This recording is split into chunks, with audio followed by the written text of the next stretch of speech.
And I want to get into something that you touched on earlier in the week in print.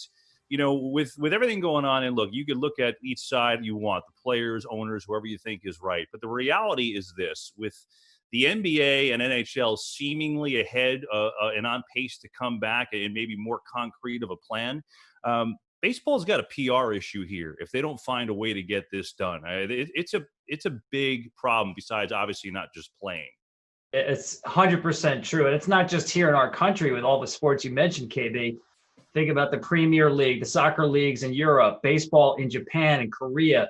There's a lot of options where people are making the effort, despite the safety protocols that have to be in place, to return athletic competition to the field. So if baseball is on the sidelines in this new world, not because of safety protocols, but because there's a dispute about money, that will not go over well with fans. Two things at risk here, KB. Number one is people will be out of the habit of baseball if baseball goes a year and a half without playing games. And also a resentful feeling from the fans that how come you couldn't solve a problem that all of these other sports leagues around the world did. That is a huge PR problem. It is. And, we talked with Ken Rosenthal earlier in the show about where things are, and the expectation now is waiting for the players union to step back with their proposal. And it seems like their proposal is going to be, well, of course they want, a lot of things, but one of the things, their ideas is more games. But you don't think that that's necessarily a solution? No, listen, hey, I understand from their point of view. Right now, they want to be paid on a prorated basis. So more games, more money coming in from salary for the players. I'm not sure that is appealing at all to the owners, because think about it. They expect to play all the games, if there are games, in empty ballparks. So right now they have on tap a schedule for 82 games. If players go to, say, 100 games, that does not increase any of the ballpark revenue coming in. 100 times 0 is the same as 82 times 0. And I think the other thing to keep in mind here, KB, is that the postseason is super important to both sides.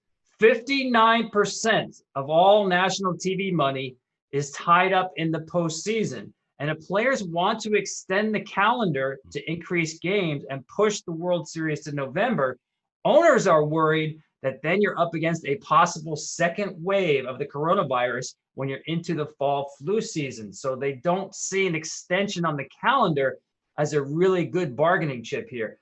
That being said, Kevin, I got to tell you, I remain optimistic because the downside is so big right here. That is the biggest motivation to get a deal done. Yeah, and I think I feel the same way. And a lot of these times with these negotiations of baseball in history, it's been ugly sometimes, but they find a way to get it done, and we hope that's the case. Last one, Tom. Do you see a case where, and hopefully not, but do you see any way that there are some players, whatever their reasoning is, whether it's financial or safety, that they don't play? I mean, there are guys in, I think of Anthony Rizzo, a cancer survivor. There are plenty of guys in the league with stories like that. Can you see a situation where a deal gets done, but some guys just don't play? I do. And I actually expect that, Kevin. And because of health concerns for players, we're seeing that in some of the soccer leagues in Europe. Players should and will have the right to say, I am not comfortable coming back, no matter what the salary compensation system is, no matter what the safety protocols are.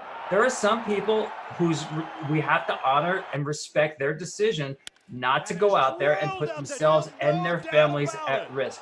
So yes, I would expect there will be, I don't know how many, but it'll be more than zero of players who just say, you know what, I'm just not comfortable coming back. And we have to respect that. Yeah, I totally respect it. Well, let's just have fingers crossed that negotiations pick up, go in a good direction, and we get baseball back.